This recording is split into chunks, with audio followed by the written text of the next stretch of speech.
ce soir à Saint-Barthélemy, puisque c'est là que tout se passe, les obsèques de Johnny Hallyday dans la plus stricte intimité, on l'a dit, on l'a répété. Antoine Lard est sur place pour BFM TV. Antoine Lard, à côté du cimetière marin, tout près du cimetière de Lorient, le cimetière marin de Lorient, avec Fanny Morel pour BFM TV. On est évidemment, il est 16h chez vous, 21h chez nous. La cérémonie devrait commencer, normalement, à l'heure où nous parlons. Oui, c'est imminent. En tout cas, on attend toujours ici le convoi. Un convoi qui, un peu à l'image de ce qui s'est passé à Paris samedi dernier, sera ouvert par un groupe de bikers. Sauf que cette fois-ci, les bikers seront vêtus de blanc. C'est la tradition ici dans les Antilles, porter des vêtements blancs pour accompagner ses proches jusqu'à sa dernière demeure. Tout est prêt, en tout cas, ici pour ces obsèques. Vous voyez sur le bord de la route des habitants de Saint-Barth et des fans de Johnny qui attendent le convoi. Eux aussi portent du blanc, comme le veut ici la coutume dans les Antilles. Et tout le quartier ici aux alentours du cimetière a été bouclé. Vous voyez ici des gendarmes qui montent la garde. On est à peu près à 80 mètres, 100 mètres du cimetière. Toutes les rues aux alentours ont été vidées en quelque sorte. Tous les curieux sont tenus à distance. C'était le souhait de la famille que ces funérailles se déroulent dans la plus stricte intimité. C'est vrai que samedi, lors de l'hommage national, Johnny Hallyday appartenait un petit peu à tout le monde. Aujourd'hui, c'est l'inverse. Ses proches, sa famille veulent d'une certaine façon se réapproprier le rocker. Antoine, on sait évidemment donc que les invités seront en blanc, vous nous l'avez dit. On sait que la sépulture de l'idole des jeunes sera également modeste, c'était un souhait également. Oui, cérémonie très simple, très modeste. La sépulture également, ce sera une simple pierre tombale blanche et une croix en bois blanche également, une croix de très petite taille. C'était la volonté de Johnny Hallyday, surtout ne pas se distinguer des autres habitants qui reposent dans ce cimetière. Finalement, la sépulture de Johnny, elle est un petit peu à l'image de la vie qu'il menait ici à Saint-Barth. Johnny, sur cette île, c'était Monsieur Tout-le-Monde. Voilà ce que nous ont dit les habitants. On pouvait le croiser au supermarché en train de faire ses courses. Il déambulait dans les rues ou à la plage sans garde du corps. C'était un vacancier presque comme un autre. Et cette simplicité, eh bien, elle se traduira à nouveau tout à l'heure lors de cette cérémonie et dans la sépulture qui a été choisie pour Johnny Hallyday. Un mot pour vous dire que l'autre souhait de la famille, c'était surtout de ne pas trop rappeler la mort pendant ces obsèques et excusez-moi, comme le veut la coutume aussi ici dans les Antilles, une chorale va chanter pour accompagner Johnny dans sa dernière demeure. Et puis des fleurs colorées, des fleurs des Antilles seront déposées sur sa tombe, comme sur toutes les autres tombes d'ailleurs de ce cimetière. Antoine Lard, merci beaucoup avec Fanny Morel depuis ce cimetière marin de Lorient. En tout cas, vous êtes à proximité directe. Merci à vous. On accueille Alix Giraudelin. Bonsoir. Bonsoir. Bienvenue. Merci d'être avec nous. Vous êtes éditorialiste à Elle. Vous avez signé le hors-série du magazine Elle qui sera en kiosque demain. Pas toute seule. Évidemment. Votre équipe, vos équipes, vous avez vous-même interviewé Johnny Hallyday, Laetitia. J'ai eu cette chance de tous les Laura, rencontrer. Oui. Évidemment. Vous allez nous en dire un mot, évidemment, dans une seconde. Candice Maout sur BFM TV. Et qui nous a fait vivre tout ce week-end l'événement, chef du service culture. D'abord, Fabien Lecoeuvre, vous avez écouté Antoine Lard, vous étiez là tout à l'heure. Fabien Lecoeuvre, cette cérémonie, ça vous surprend? Après le grand raout de samedi, là, la plus stricte intimité, la chorale, évidemment, une cérémonie en version antillaise aussi, puisque les personnes seront vêtues. Ça ne me surprend absolument pas, parce que d'abord, c'est la volonté de Johnny Hallyday lui-même. C'est une décision familiale sur laquelle veille, en tout cas, on va dire, Laetitia Hallyday, son épouse. Donc il n'y a rien de surprenant, c'était organisé, c'était prévu comme ça. C'est vrai que ça paraît tellement loin de ce qu'on a vécu le 9 décembre dernier. Et en même temps, c'est un choix familial, c'est une vraie décision. Et là-dessus, on peut dire en tout cas que Laetitia respecte la parole de son mari, de son époux. C'est ça. Séverine Servat, Laetitia, elle devient aujourd'hui une sorte à la fois d'intrigue, de femme de tête. On voit qu'elle a pris en main toute cette cérémonie samedi, absolument incroyable. Aujourd'hui, elle est dans la plus stricte intimité, le premier cercle de Johnny Hallyday. C'est elle aujourd'hui qui endosse tous les rôles.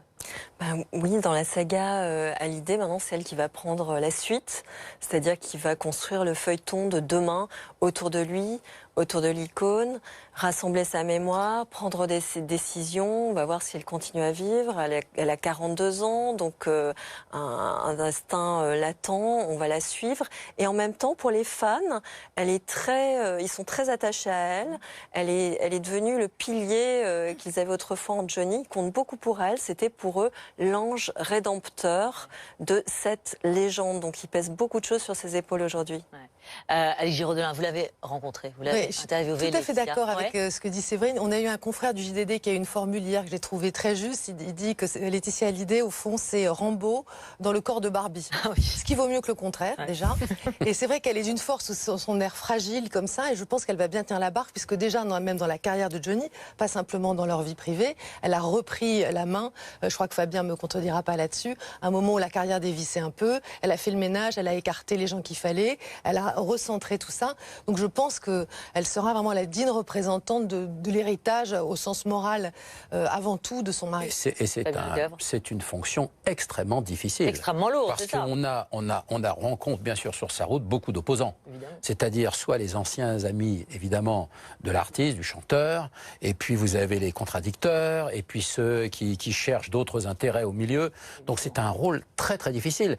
Et en même temps, elle reste l'épouse ou la veuve de l'artiste. 20 ans, pendant 20 ans, elle a accompagné Johnny Hallyday. On va revenir sur elle, et le rôle qu'elle va jouer, le patrimoine évidemment discographique qu'il laisse, Johnny Hallyday. Mais là, à l'heure qu'il est, Candice Maout, il y a une cérémonie, les obsèques de Johnny Hallyday. Est-ce que vous pouvez nous faire un peu le déroulé, même si Antoine nous en a dit quelques mots. On sait que c'est extrêmement privé. Qui est présent sur place, d'une part, et pourquoi eux? Alors, déjà, évidemment, Laetitia est là avec ses deux filles. Ça tombe évidemment sous le sens. Après, ceux qui sont présents, ce sont ceux qui l'ont soutenue, notamment Laetitia, ces derniers mois, ces dernières semaines. On pense par exemple à Hélène Darroze, la chef Hélène Darroze, qui a été très, très présente. Et puis la garde rapprochée de Johnny, son manager Sébastien Farran, qui a vraiment tout orchestré avec Laetitia pour lui rendre hommage, ce grand hommage de samedi. Il y a ses musiciens, il y a Raoul Poupeau, Maxime Nucci. C'est une garde rapprochée qui avait été rassemblée justement ces dernières années par Laetitia, c'est ce qu'on vient de dire. C'est la garde rapprochée renouvelée. Voilà, hein, renouvelée pour que Johnny, que sa légende perdure comme ça et qu'il se renouvelle, qu'il soit toujours un jeune rocker finalement. Donc ça, elle a beaucoup fait pour ça. Il y a Jean-Claude Camus, son producteur historique avec lequel justement il s'était réconcilié très récemment grâce à Laetitia. Et puis ses deux premiers enfants, David et Laura, qui sont là, qui sont arrivés par leurs propres moyens, mais qui sont là. Fabien Lecoeuf, c'est ça. C'est une dynastie aussi, parce que on a entendu, on a vu le communiqué de Sylvie Vartan, sa première épouse. Elle a regretté que les obsèques se déroulent si loin, que Johnny ne soit pas proche physiquement de ses fans pour aller le pleurer, pour aller sur sa tombe. Et il y a eu la réponse de Jean-Claude Darmon, ami très proche de Johnny Hallyday, qui est sur place, lui aussi, de toute évidence. Ça fait partie, j'allais dire, de ces aléas quand on est une personnalité comme Johnny Hallyday. Évidemment, ça fait partie de la légende, en tout cas, d'un artiste. Sylvie Vartan, qui est une belle personne, qui n'a fait que retranscrire finalement le chagrin et la peine de tout un peuple, qui quelque part en eux regrette que finalement cet immense artiste qui pendant 57 ans a été sacré roi du rock'n'roll dans la métropole, ne soit pas finalement dans la même métropole. Voilà, mais... Alors après, là, je sais que la réponse de Jean-Claude Darmon a été, à mon sens, un peu excessive, parce qu'il n'y a pas de polémique. Ouais. Non mais, il n'y a vraiment pas de polémique. Il y a simplement, après, il y a des mots dans de la douleur. Chacun est meurtri de la disparition de ce grand artiste, quelque part. Que ce soit Jean-Claude Darmon, que ce soit Sylvie Vartan, pour des raisons différentes, chacun. Mais, après, chacun s'envoie des mots parfois un peu blessants. Ouais. Je crois pas que ça a été fait dans ce sens-là de la part de Sylvie, et je suis sûr que Jean-Claude non plus n'a pas voulu vraiment choquer non plus Sylvie, évidemment. De toute façon, si c'était le choix de Johnny Hallyday, c'était le cas, il n'y a pas de discussion possible. Exactement. Et c'est ce qu'il aurait confié d'ailleurs à Bruno Magras, qui est le président de la collectivité de Saint-Barth. Il a dit à plusieurs reprises qu'il voulait être enterré ici, qu'il ne voulait pas aller au Père-Lachaise. Ouais. Parce que effectivement, Johnny Hallyday, c'est ce côté rock'n'roll. Ils avaient investi sur l'île dès 2008 avec Laetitia. Ils en avaient fait vraiment leur paradis. C'est un endroit où ils ont été tellement heureux. Et puis alors avec son sens de l'humour, parce qu'il avait un humour particulier, Johnny, mais il était quand même très marrant. Il dit je voudrais être près de la route pour pouvoir passer des gens. Donc voilà. Et les pieds dans l'eau aussi, parce Alors que déjà, il a la double. et puis des gens le taquinaient parce qu'en face il y a un restaurant qui s'appelle Jojo Burger. Jojo, exactement. Jojo Burger. Alors on le taquinait toujours avec ça. On lui disait même qu'au prochain tsunami il serait emporté avec la vague et repartirait à la mer. Ouais. Enfin tout le monde le taquinait là-dessus. Il plaisantait avec ça, Johnny d'ailleurs. Bon, je crois que on verra ce que. Alors justement, on verra ce qui va se passer. On verra ce qui va se passer dans la vie de Laetitia. Séverine Servat, je reviens à elle parce qu'évidemment, c'est la question qu'on se pose. Il va y avoir cet album posthume en 2018, terminé sans doute par Maxime Nucci, entre autres, alias Yodelis, qui avait démarré avec Johnny. Il va y avoir toute la gestion de ce patrimoine discographique. C'est ce que disait Fabien, c'est énormissime. Elle risque de repartir à Los Angeles, de vivre en France. Comment elle peut gérer ça? Elle a finalement que 40 ans. C'est pas une midinette, mais c'est pas non plus. Elle n'est pas nécessairement expérimentée. Alors je pense qu'elle n'est pas toute fraîchement arrivée sur ce terrain-là. Vous voyez, il y a aux États-Unis, on parle des momagers, les mamans qui gèrent, mais pour leurs enfants généralement. Mais elle, il pourrait y avoir un terme comme wife manager, enfin je sais pas, quelque chose, parce que c'était une femme de tête en fait ces dernières années pour Johnny, au moins ces 10 dernières années. Et ça fait longtemps qu'elle gère un peu sa carrière, comme vous le faisiez remarquer. En fait, elle a changé l'entourage, elle a vécu des choix artistiques différents. Elle l'a orienté, elle a changé son cercle amical.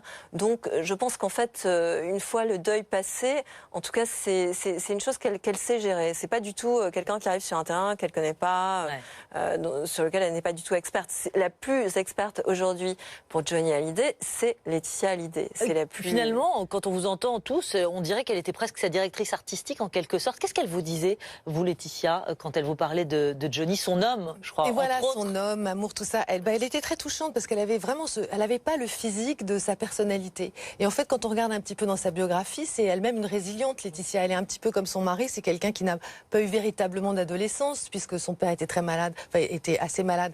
Et elle a dû, dès l'âge de 13 ans, gérer un peu son père. Donc après, quand elle rencontre Johnny, les gens lui disaient, de nouveau, vous occupez de votre père. Elle dit non, parce que lui aussi m'a sauvée. Donc c'était femme fragile, mais d'une force intérieure totale. Donc moi, je me fais pas de soucis pour elle, hors du fait qu'elle va avoir ce chagrin monstrueux à vivre, mais je pense que rien que la présence de ces deux filles qu'elle adore va l'aider à tenir debout et elle va aller de l'avant.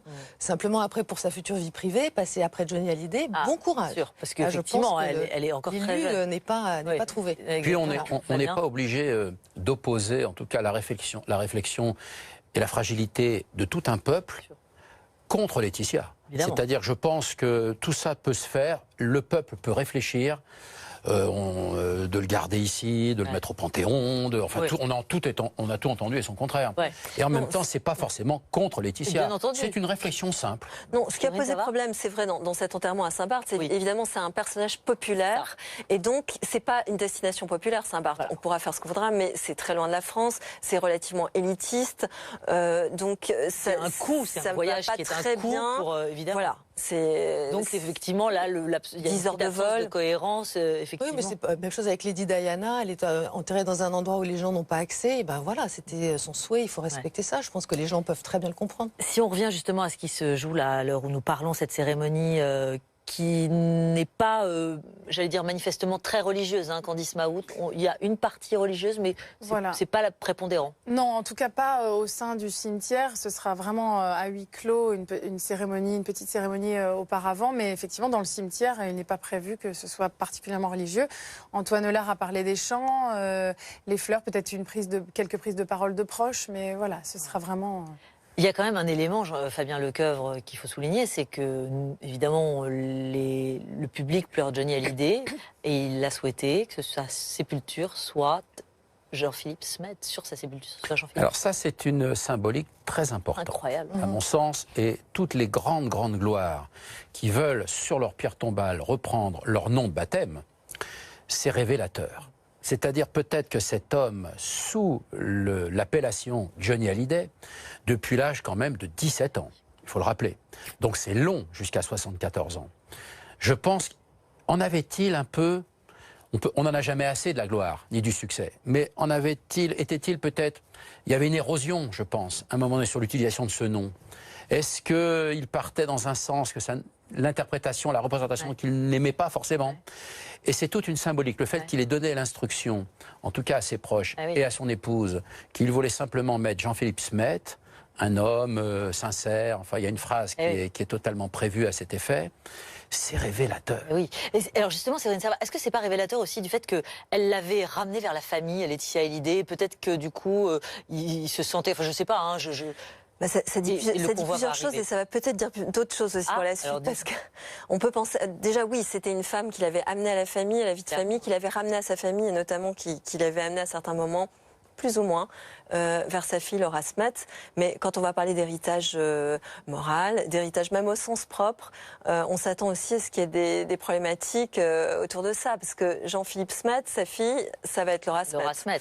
Donc on a quelqu'un qui a David Hallyday, choisi Hallyday. Donc on connaît déjà des Joy, mais on ne cite jamais leur nom de famille. Donc si ça se trouve, ce sont des Smet. Vous voyez, ça va et on connaît Laetitia Hallyday. Donc effectivement, il y a une schizophrénie, le nom de scène, le véritable nom, et certainement que... Et dans l'héritage, effectivement, les enfants qui portent chacun des noms différents. Les relations, effectivement, Alix Giraudelin, parce que vous avez rencontré Laura aussi. Laura, une jeune femme assez fragile. Bouleversant, parce que c'était un mois avant la mort de son père, et on sentait... je lui avais pas posé de questions dessus, parce que je trouvais que c'était un minimum de décence de ne pas le faire. Et c'est elle qui avait abordé le sujet en fin d'interview en me disant merci de ne pas m'avoir posé de questions, comment voulez-vous que je ne me fasse pas de soucis pour mon père en ce moment? Et là, c'est vrai qu'elle n'aime pas qu'on dise ça, mais elle a tellement les yeux de son père, et voir ses yeux bleus durs qui se remplissent de larmes comme ça, mais de façon très rentrée, je suis sortie de là bouleversée. Quand j'ai appris la mort de son père, je me suis dit que pour elle, ça doit être terrible, parce que même si elle a plus de 30 ans, c'est aussi déchirant quand on en a 13 ou 8. Quoi, voilà.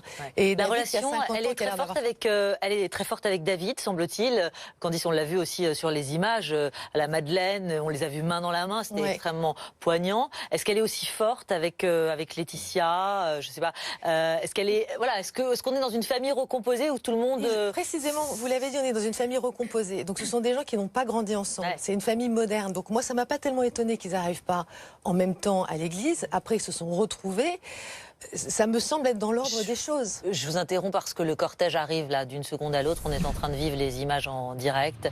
Ce cortège funéraire, donc en direction de ce petit cimetière marin de Lorient, dans cette île antillaise que Johnny Hallyday affectionnait tant, et les habitants, les fans peut-être, qui ont fait le déplacement. Regardez ce même véhicule vitré pour laisser apparaître ce cercueil blanc qu'il a souhaité très modeste, Johnny Hallyday, de toute évidence, et son entourage également. Ces véhicules dans le cortège, dont on imagine évidemment qu'ils sont occupés par, bien sûr, les proches et les très proches. Regardez ces bikers, on les retrouve, ils sont en blanc, parce que c'est aussi la tradition sur l'île, des obsèques en blanc.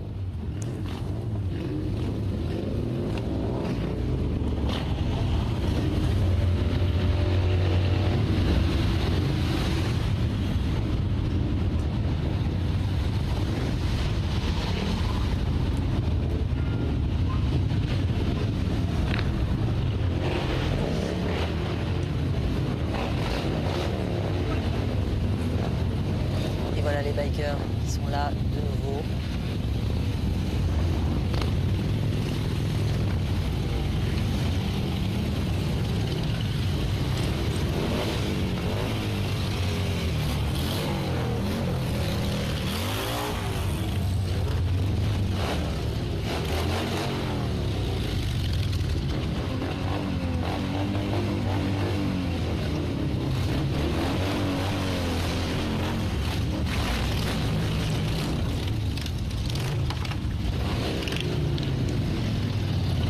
À préparer. Voilà ce cortège qui arrive donc devant ce cimetière marin de Lorient avec ces bikers qu'on a retrouvés. Ils étaient près de 700 sur les Champs-Élysées samedi. Évidemment, là on est dans des proportions nettement moindres, une vingtaine, une trentaine, mais en tout cas impossible de ne pas être présent pour saluer leur idole, leur Johnny Hallyday. Antoine Lard, vous êtes en direct avec nous devant ce cimetière de Lorient avec Fanny Morel.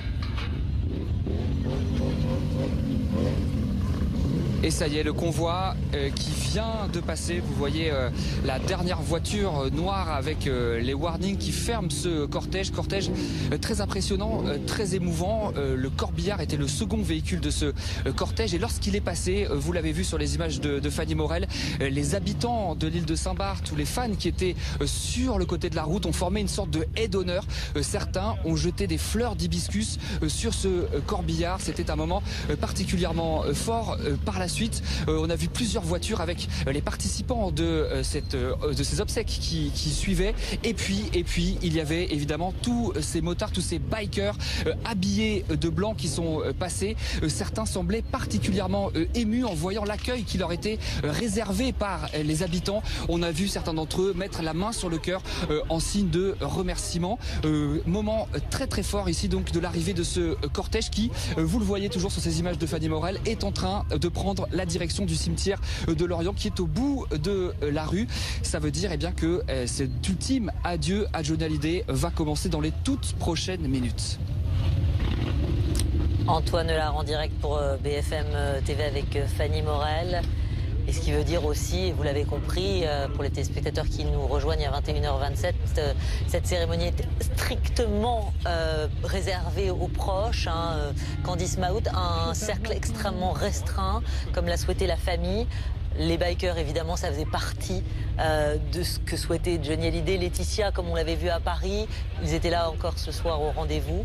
Et la cérémonie va donc pouvoir démarrer maintenant dans la sobriété, mais aussi dans la luminosité, j'ai envie de dire. Dans la luminosité, dans la simplicité, tous ces bikers qui ont des t-shirts blancs, vraiment respectent complètement ça, avec ce besoin de toute façon qu'avait Johnny Hallyday d'être en moto absolument partout, en vacances. Voilà, c'était son vrai bonheur, c'était d'être à la fois les pieds dans l'eau, mais d'aller à la plage à moto. Voilà, c'était vraiment son envie, et là, ça respecte complètement l'esprit de ce qu'il vivait à Saint-Barth. On a vu ce cortège qui comportait plusieurs voitures. Ils sont environ une quarantaine d'invités pour cette cérémonie vraiment plus intime, et on imagine que ces bikers resteront juste à l'entrée du cimetière. Et puis la moto, c'est toute la vie de Johnny Hallyday. On sait qu'à l'âge de 18 ans, il faisait déjà une publicité pour une mobilette qui s'appelait la Paloma. 16 ans, déjà, oui. C'est ça, très jeune. C'est-à-dire après, il a acheté sa première Harley Davidson. Nous sommes en mai 1964. C'est un copain à lui, René Dindin, qui était place de Clichy et qui lui entretenait sa première moto, qui était un modèle de 1956, le même modèle que son idole Elvis Presley. Donc en fait, ça a été toute sa vie. On a compté pas moins de 35 modèles de motos qui lui ont appartenu, dans toutes les marques évidemment. Harley Davidson évidemment, mais il y avait Yamaha, il y avait Kawasaki, il y avait Honda, il y avait Ducati, il y avait... Donc tout ça a fait que c'est tellement lié finalement l'histoire de Johnny Hallyday à la moto. Ah oui. Alors la moto et puis Saint-Barth, cette histoire beaucoup plus récente. On est en 2008 quand il tombe sous le charme de cette île, Séverine Servat. C'était devenu vraiment son refuge, avec une très belle maison, mais un refuge où les amis étaient les bienvenus, etc. Oui, alors c'était le moment des vacances, des copains, les petites vidéos sur Instagram, les moments de bonheur familiaux.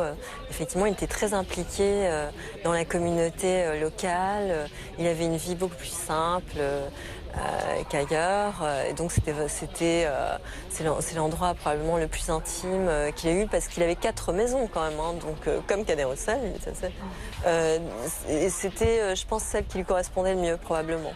Mais avec Los il travaillait aussi, parce que quand je l'avais interviewé pour sa pièce de théâtre à l'Édouard VII, il m'avait dit, donc j'ai passé tout l'été à Saint-Barth et les autres étaient dans la piscine, et moi je devais apprendre par cœur mon texte avec mon répétiteur, et je rageais de les voir se baigner pendant que moi je bossais comme un fou.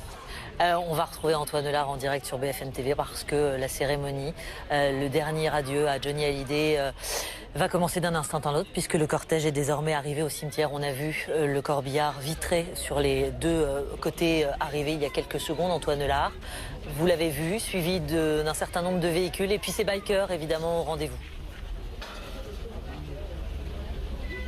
Oui, c'était l'image vraiment saisissante, très forte, très émouvante de ce cortège. D'abord le corbillard de Johnny avec ce cercueil blanc à l'intérieur qui arrive en deuxième position de ce convoi.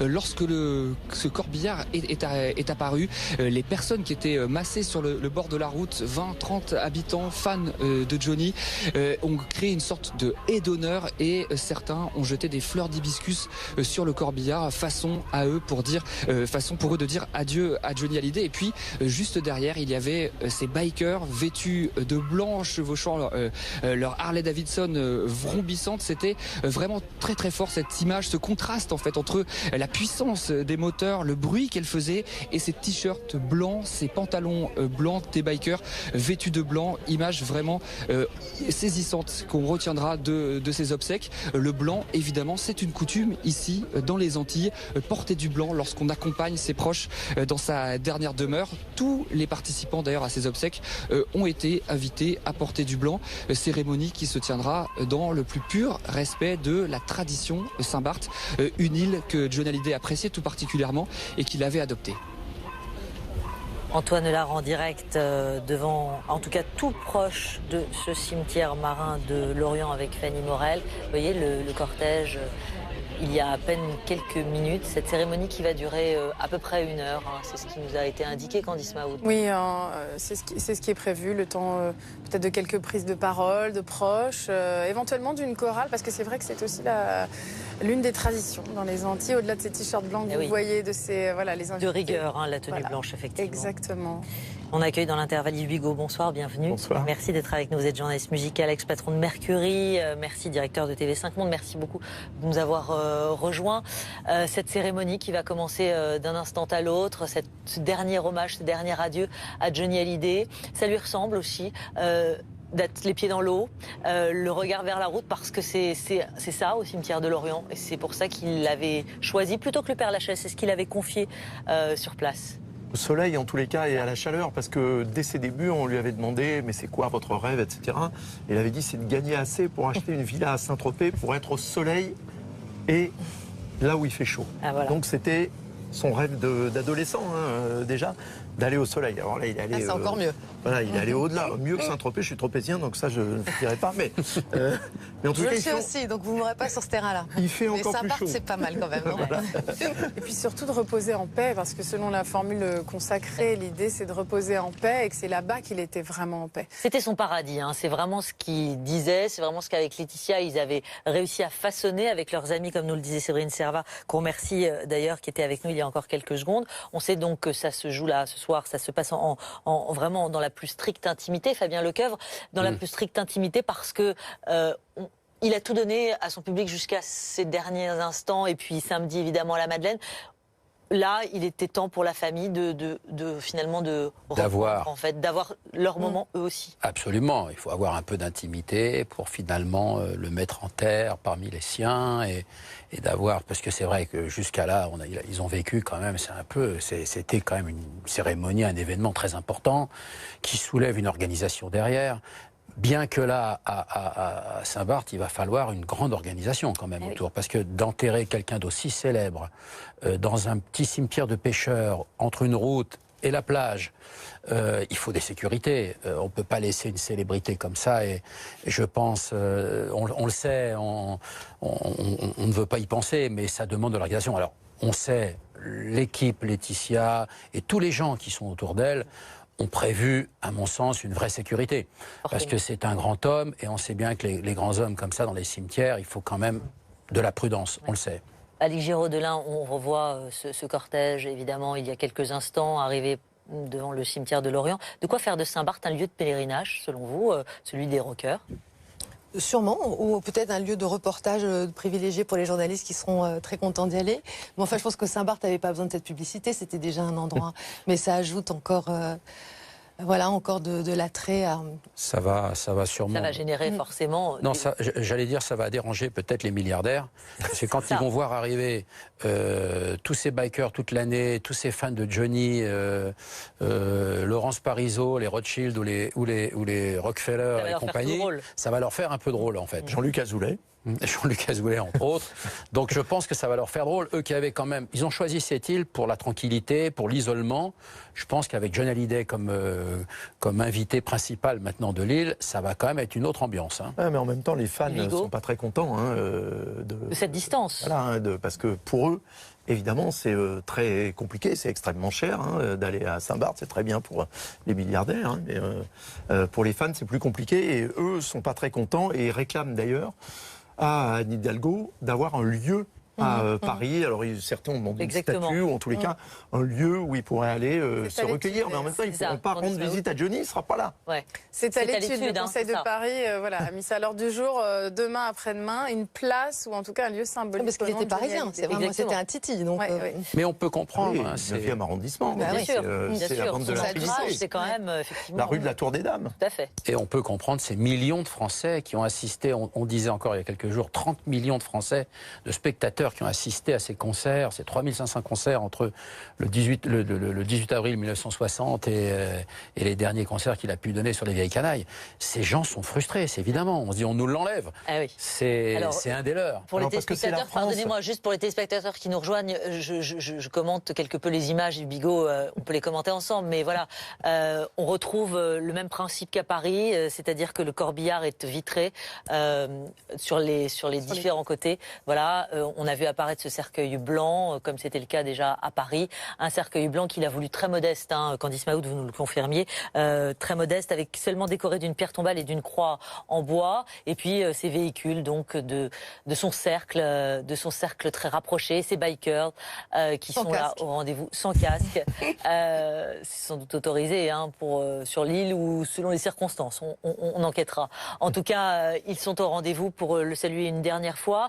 Une chorale, vous nous disiez Candice Maout, des invités en blanc, des fleurs, du blanc, de la couleur, surtout pas de gerbes mortuaires, c'était vraiment un souhait de Laetitia. Oui. Il faut de la luminosité, il faut de la couleur dans cette cérémonie qui doit durer une petite heure, donc qui a démarré il y a à peu près un quart d'heure de cela maintenant.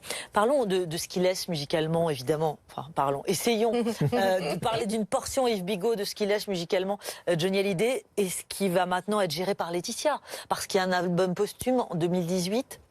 Parce qu'il y a tout le merchandising qu'il va y avoir sans doute autour, tout ce qui va se passer après, les spectacles peut-être autour de Johnny, les films, on peut imaginer un tas de choses. On peut tout imaginer. Alors des biopics, ça va être compliqué parce que sur une carrière aussi longue, il faut choisir vraiment un moment. Puis il y a Jean-Philippe, qui était déjà un film à son propos, même si c'était de la fiction très décalée. Mais c'est effectivement, c'est un personnage de roman, Johnny aussi. Et puis il y a tout son catalogue, tout ce qu'il a enregistré depuis 1960. Donc c'est assez considérable. Donc c'est sûr qu'il y a tout un patrimoine maintenant à gérer. Alors même si son catalogue a quand même été bien exploité déjà par ces différentes maisons de disques, j'en ai dirigé une, donc je peux vous dire que le travail a été fait à travers les années. Mais regardez, je vais vous prendre bêtement un exemple. L'album Rock'n'Roll Attitude, donc produit et écrit par Michel Berger, l'album Gang fait par Jean-Jacques Goldman, avait été des très gros succès à leur sortie. C'était vendu chacun à plus d'1 million d'exemplaires. N'empêche que 10 ans plus tard, on les a ressortis sous forme d'un double album qui s'appelait Parole d'homme. On a revendu quasiment 3 millions. Donc voilà, c'est vous dire. C'est déjà la machine est déjà en marche. Bien le Coeuvre. On est déjà les rééditions d'albums, les droits à l'image, c'est déjà quelque chose finalement qui fonctionne pour Johnny et au-delà des disques, les livres, bien sûr. Voilà, au-delà des disques, c'est tout ce qui va, les soirées spéciales, les événements, les sosies. Johnny Hallyday est un homme qui a quand même 43 sosies en France et en Belgique. En Europe, on va dire dans les pays de langue francophone. 43 saisies qui, à mon avis, ont les plannings bouclés pour 18 et 19. Non, et puis ça, c'est les officiels. Les officiels, parce qu'en Belgique, vous rentrez dans n'importe quel bar, vous avez un type qui ressemble à Johnny, et il ne faut pas que quelqu'un mette une chanson dans le jukebox, parce que c'est parti. Et les spectacles avec les hologrammes maintenant qui se généralisent, on ne voit pas l'échapper. Et ça, tout ça doit être centralisé, géré, évidemment, par une organisation qui va se mettre en place dans les prochaines semaines. Qui va se mettre en place autour de Laetitia prioritairement, Alix Giraudelin. Pas Yves Bigot, non? Vous dites, vous êtes pas... C'est-à-dire, oui, bien sûr, c'est Laetitia qui va contrôler, mais il y a 4 enfants. Ah, bien entendu. Alors de voilà, 3 j'allais y lits venir. différents. C'est ça. Donc évidemment, 2 qui sont adoptés, mais qui ont exactement les mêmes droits, et c'est normal que les autres qui sont les enfants de Laetitia. Mais il y a aussi Laura Smet et il y a aussi David Hallyday, qui devront être consultés. Alors, après, théoriquement, la manière dont ça va se passer, c'est que Laetitia fera des propositions. On peut imaginer que ces 2 filles seront d'accord. Et ensuite, il faudra avoir l'accord de David et l'accord de Laura pour que les choses se fassent. Vous savez, c'est un terrain sensible, c'est délicat. C'est ce qu'on disait. C'est ça, Alix Giraud-Delin, c'est ce qu'on disait. Vous qui avez rencontré Johnny, Laetitia, Laura, c'est une famille reconstituée, c'est ce qu'on se disait tout à l'heure. Et on imagine effectivement qu'avec un patrimoine tel, avec une histoire 60 ans compliquée, avec des hauts et des bas, il y a toute cette complexité. Iris, mais là, on est en train de l'enterrer, là. C'est vraiment les tout derniers moments. Donc je me dis qu'il y a un temps pour tout et j'aimerais bien qu'on parte pas dans une période où il y a des rumeurs, des rebondissements, des trucs, des engueulades. On a envie de quelque chose d'assez apaisé. Oui, mais je trouve que c'est surtout sur les réseaux sociaux, les gens qui disent il y a le clan machin, le clan truc. Qu'est-ce qu'on en sait? On n'est pas dans l'intime de ces gens déjà. On l'a vu quand même. Hein, mais écoutez, moi je trouve que leur retrouvaille était très chaleureuse avec Laetitia. On n'avait pas l'impression d'une famille en froid. Enfin, c'est pas le sentiment que ça m'a donné. Vous êtes peut-être, vous connaissez non, je non, ne connais pas. Mais vous êtes tous mitigés. On n'a pas envie de ça. On a envie qu'ils soient un terrain d'entente. Oui, mais après, on est journaliste, donc on dit la réalité. On mais dit je pense pas que ce quand je dont dis on a envie. c'est les Français. Voilà, les Français. Pardonnez-nous, Yves Bigot comme moi-même, on a un peu d'expérience avec la famille Montand, avec la famille François, la famille Dassin. Non, mais je vous fais la liste si vous voulez. Gainsbourg, évidemment, où il y a souvent eu des femmes, des mariages, etc. Alors, le temps des célébrations, tout va bien, et puis 15 jours après, rien ne va plus. Hein. Bon. Oui, donc, vous voulez nous dire qu'en gros, ce sera un peu Dallas tôt ou tard, en fait. On ne l'espère pas. Non, on ne va pas dire que ça va jusqu'à Dallas, mais Sylvie Vartan n'est pas là. Sylvie Vartan n'est pas là. Alors réagissons. On en a parlé dans la première partie. Vous nous rejoignez maintenant, Yves Bigot. Sylvie Vartan n'est pas là. Elle a fait un communiqué. Jean-Claude Darmon a réagi. Il a peu apprécié. Lui, il est sur place. Jean-Claude Darmon, ami toujours de Johnny Hallyday. Il a été plutôt sévère dans sa critique du communiqué de Sylvie Vartan. Qui a raison, qui a tort? On n'en est pas là. Jean-Claude n'a pas été la femme de Johnny. Justons. Voilà, on peut dire qu'elle a droit à avoir un avis qui est peut-être plus intéressant ou plus important que celui de Jean-Claude Darmon. Mais est-ce qu'on ne peut pas dire qu'il y a véritablement... Il y a eu plusieurs vies, évidemment, pour Johnny Hallyday, à vous tous.